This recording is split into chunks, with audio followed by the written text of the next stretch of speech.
नमस्कार, स्वागत है आपका। मैं हूं आपके साथ सपना दीपक मद्देशिया। बुलेटिन का आगाज करेंगे।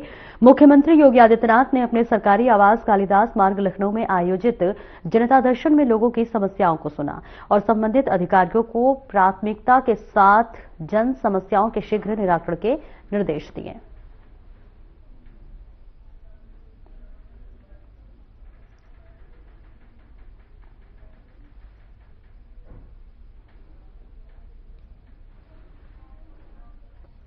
और चलिए आगे बढ़ते हैं, जहां उत्तर प्रदेश विधानसभा के शीतकालीन सत्र के दूसरे दिन की कार्यवाही जारी है, जहां कई मुद्दों पर हंगामे के आसार हैं। बैठिए मंत्री। अध्यक्ष जी, प्रश्न क्या है और मुद्दे क्या उठाए जा रहे हैं? मुझे लगता है कि माननीय सदस्य को पूरा अध्ययन करके आना चाहिए, सदन की गरिमा का ध्यान भी रखना चाहिए। लेकिन मुझे इसलिए भी खड़ा होना पड़ा है क्योंकि नेता विरोधी पक्ष ने सदन की कार्रवाई प्रारंभ होते ही इस मुद्दे को उठाया और आपने भी उसको छेड़ा है। लेकिन मैं आपके छेड़ने की स्थिति को उससे आपकी इस मजबूरी को जान सकता हूं, जिसके बारे में एक छोटी सी कहावत है कि चोर की दाढ़ी में तिनका।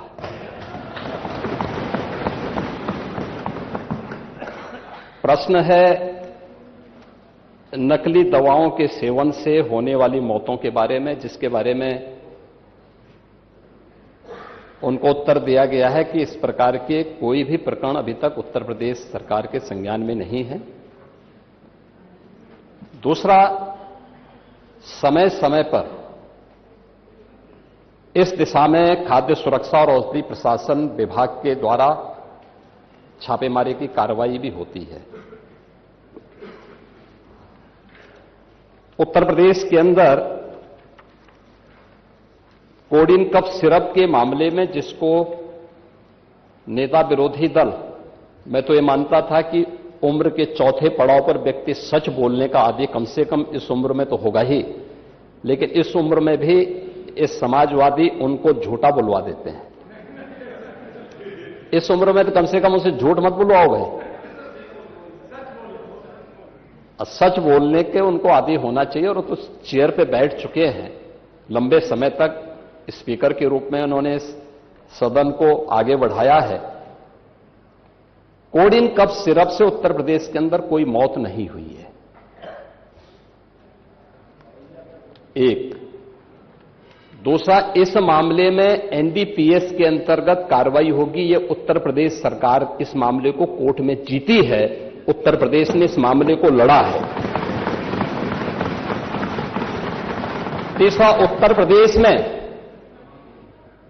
इसका जो सबसे बड़ा होलसेलर, जो बड़े होलसेलर हैं, जिसको सबसे पहले एसटीएफ ने पकड़ा था 2016 में, उसको लाइसेंस समाजवादी पार्टी ने जारी किया था। जो फोटो रिलीज हो रही है, देश के अंदर दो नमूने हैं, एक दिल्ली में और एक लखनऊ में बैठते हैं। जब देश में कोई चर्चा होती है तो तुरंत वह देश छोड़ करके भाग जाते हैं। और मुझे लगता है कि यही आपके बबुआ के साथ भी हो रहा होगा। वह भी देश से फिर जाएंगे इंग्लैंड की सैर सपाटे में और आप लोग यहां चिल्लाते रहेंगे। महोदय, कोडिन कफ सिरप का मुद्दा जो इन्होंने उठाया है, मुद्दा था नकली दवाओं के सेवन के कारण होने वाली मौतों का। और उसके बारे में हमने पहले ही बताया है कि नकली दवा के कारण होने वाली मौत के प्रकरण की कोई भी बात अभी तक शासन के संज्ञान में नहीं आई है। और समय समय पर एफएसडीए विभाग इसको लेकर के छापेमारी करती है, कार्रवाई करती है। कंपनियों में भी इस प्रकार की कार्रवाई होती है। यूपी के अंदर कोडिन कफ सिरप, इसके केवल स्टॉकिस्ट हैं, होलसेलर हैं। इसका यहां पे प्रोडक्शन नहीं होता है। ये मध्य प्रदेश में, हिमाचल में, और अन्य राज्यों में होता है, और जो मौत के प्रकरण सामने आए हैं वे मौत के प्रकरण अन्य राज्यों में आए हैं। जिन राज्यों में आए हैं वह जो भी प्रकरण सामने आए हैं यह तमिलनाडु में बने हुए एक सिरप के कारणों सामने आई है। ये पूरा प्रकरण इलीगल, यानी इसमें एडिटेशन का भी नहीं है, यह इलीगल डाइवर्जन का है।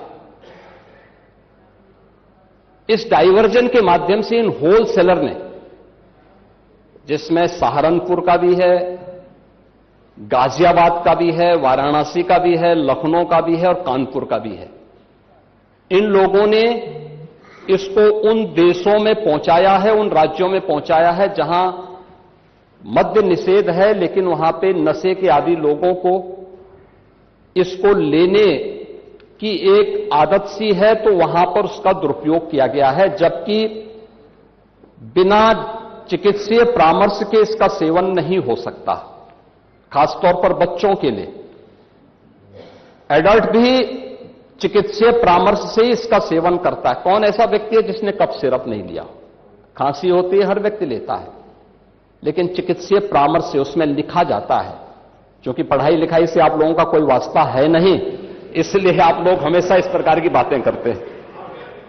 अब बात पहले अब सुन लीजिए ना, आपने पूरी बात बोली तो हम लोगों ने आपकी बात सुनी, आप लोग चिल्लाते रहे तब भी हम आपकी बात सुनते रहे। अब कम से कम हमारी बात तो सुन लें।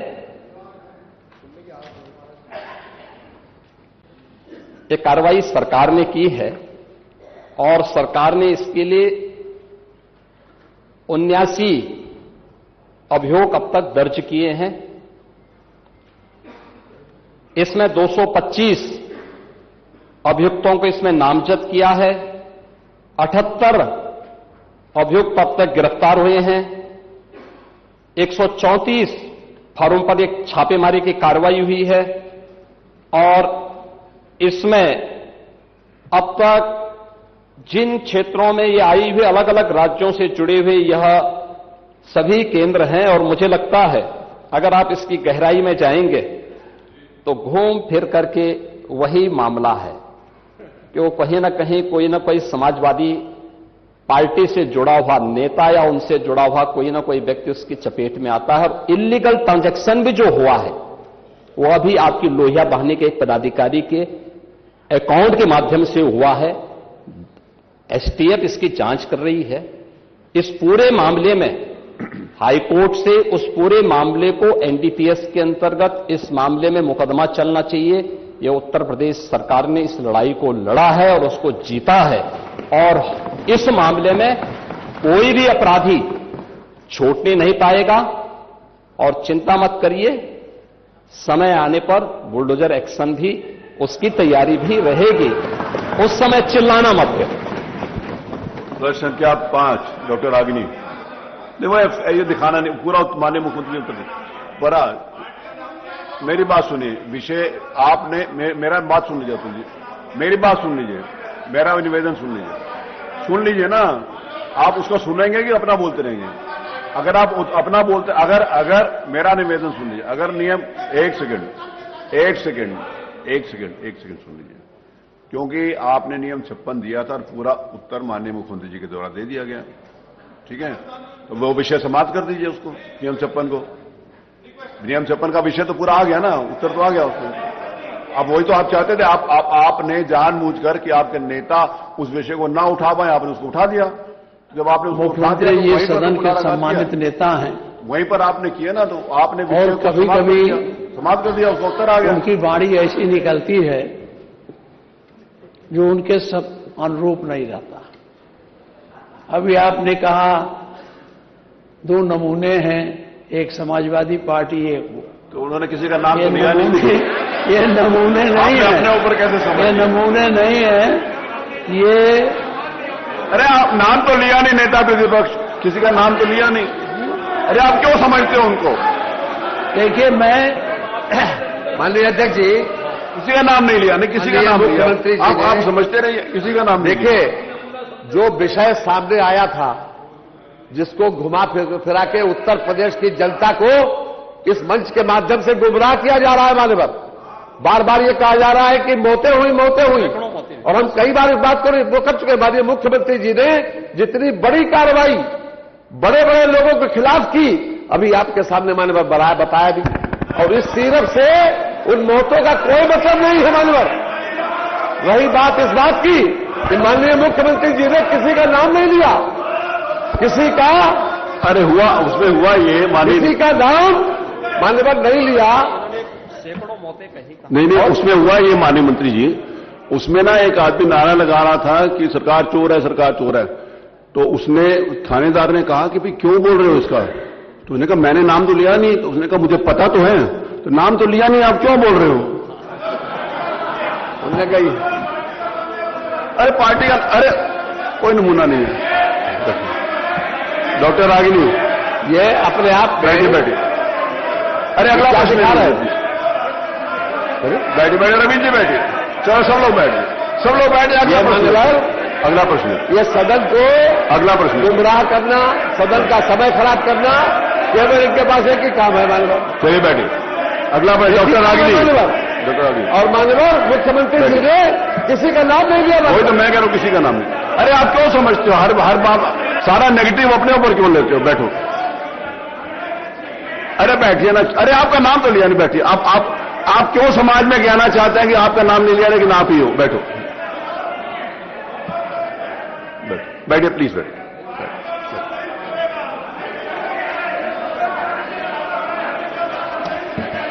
नहीं, उसमें आपने भी तो कहा ना कि सरकार संरक्षण दे रही है, तो सरकार संरक्षण तो उन्होंने बताया आपको। बैठिए प्लीज, बैठिए। अरे बैठिए। अरे माननीय अरे बैठो, आई है बैठ। वो इस तरह से नहीं बोलनी चाहिए।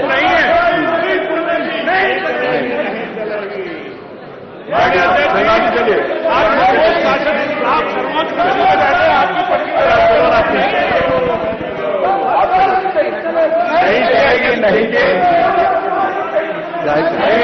इजाजत नहीं होती, ये इनसे कागज लेने की इजाजत नहीं। अरे आप बात बैठे, अरे इसकी इजाजत नहीं, ये मिले। अरे माननीय ये सदन में ये नियम के अनुसार नहीं है माननीय।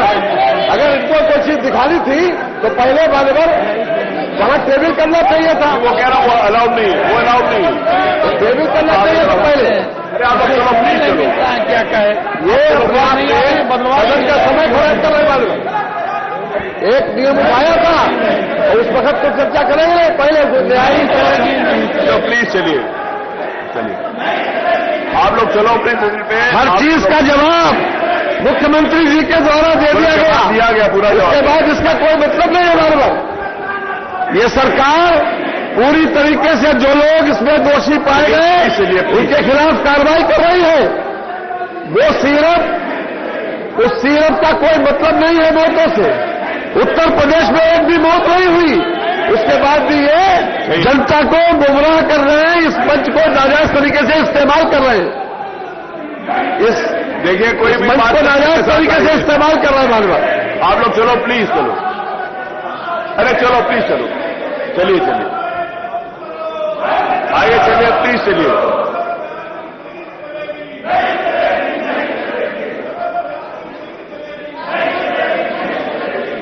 आप कह रहे हो गलत बयानी नहीं चलेगी। एक सेकेंड, आप कह रहे हो गलत बयानी नहीं चलेगी।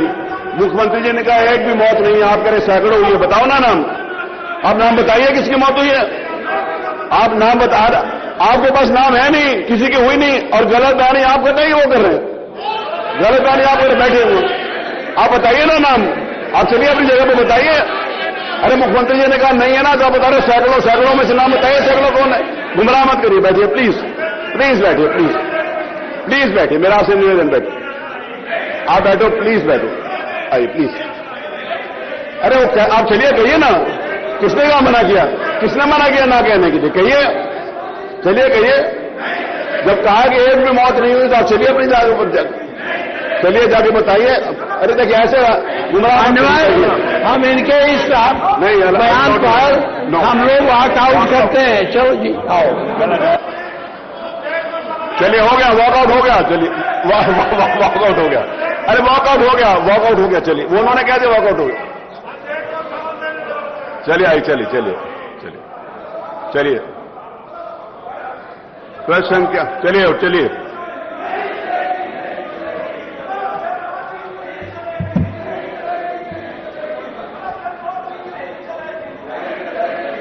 चलिए।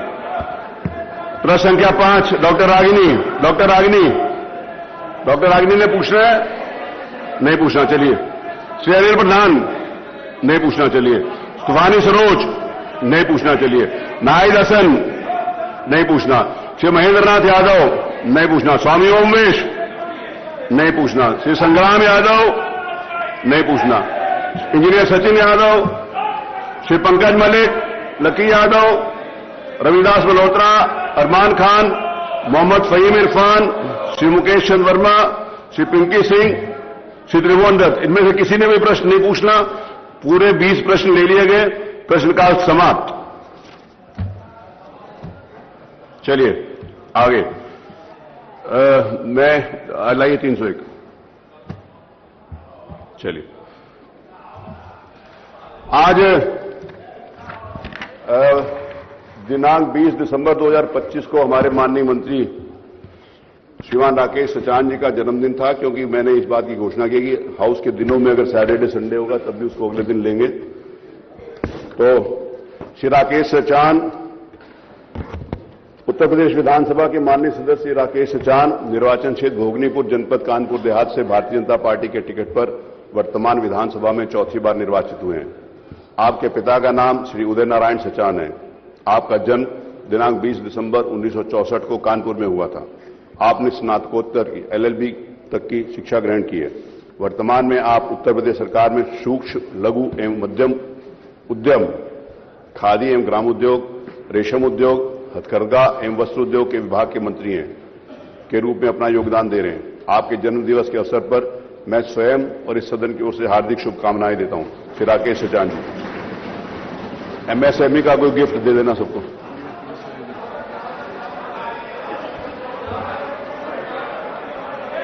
आज नियम 301 के अंतर्गत कुल 69 सूचनाएं प्राप्त हुई। सलाहकार के आधार के ऊपर मैंने आज काफी सूचनाएं ले ली हैं। जो माननीय सदस्य यहां पर उपस्थित होंगे उनकी सूचनाएं ली जाएंगी। स्वामी ओमवेश, स्वामी ओमवेश नहीं है। इंजीनियर सचिन यादव नहीं है। श्री मनोज कुमार प्रजापति हैं। डॉक्टर रागिनी नहीं है। डॉक्टर मुकेश वर्मा नहीं है। श्री मनीष रावत हैं। श्री अनिल कुमार त्रिपाठी, अनिल कुमार त्रिपाठी हैं। श्रीमती सरोज कुरील हैं। श्रीमती पूनम सिंखवार,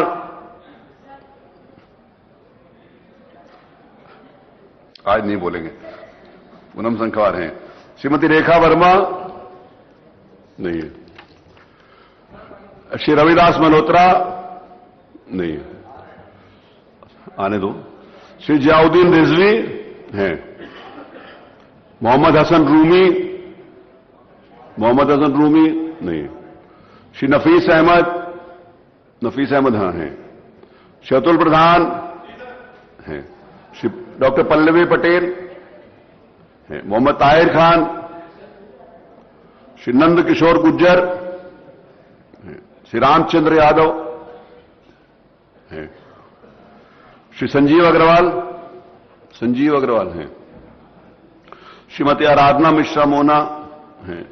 श्री अजय सिंह गोंडा,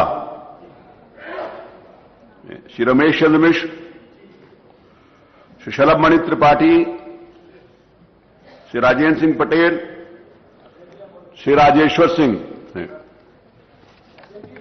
चलिए बताइए, नाम बोलते जाइए। सचिन यादव आ गए, सचिन यादव आ गए। स्वामी ओमवेश आ गए। क्या नाम है?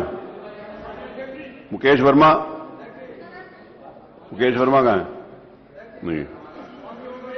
आपका स्वामी ओमवेश। रेखा, देखा, रेखा वर्मा नहीं। रविदास मल्होत्रा आ गए। मोहम्मद हसन रूमी आ गए। चलिए जी, अब बाकी कल देखेंगे। चलिए हटाइए, चलिए हो गया आगे।